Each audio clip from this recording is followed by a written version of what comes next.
మనకున్న కాలం ఎంత చెప్పండి? 60 చిన్న కాలం కదండి. ఈ 60-70లో మీకు చాలాసార్లు చెప్పాను, 30 సంవత్సరాలు నిద్రపోతాం. మెలుకున్నది ఎంత? 30 ఏళ్ళు భక్తిగా ఉండలేమండి. మెలుకున్నంతసేపు ఎవరు ఉంటారండి అని అనుకుంటున్నారేమో.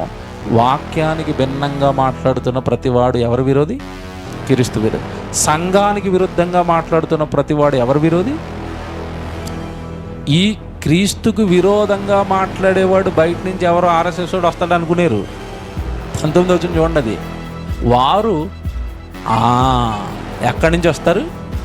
ఆడు ఇక్కడే ఉంటాడు, నీ పక్కనే కూర్చుంటాడు, నీతోనే ఉంటాడు, బైబిల్ పట్టుకునే వస్తాడు, క్రీస్తుకు విరోధంగా మాట్లాడతాడు. కానీ ఆడ మాట్లాడుతున్న సంగతి ఆడికి తెలీదు, వింటున్న వాడికి కూడా తెలియదు. మరలా చెప్తున్నాను, సంఘ నిర్ణయాలకు వ్యతిరేకంగా ఎవడు మాట్లాడుతున్నా వాడు క్రీస్తు విరోధి. సంఘం ఎవరిది?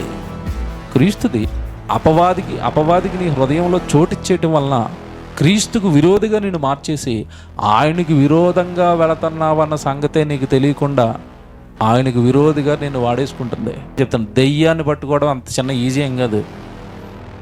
ఎవరిలో దెయ్యం ఉంది, ఏది దెయ్యపు మాట, ఏది దేవుడి మాట, ఏది దెయ్యం కార్యక్రమం, ఏది దేవుడి కార్యక్రమం, ఇంత స్ట్రాంగ్ అనాలిసిస్ నువ్వు చేయగలగాలి అంటే వాక్యపు అనుభవం విపరీతంగా ఉండాలి.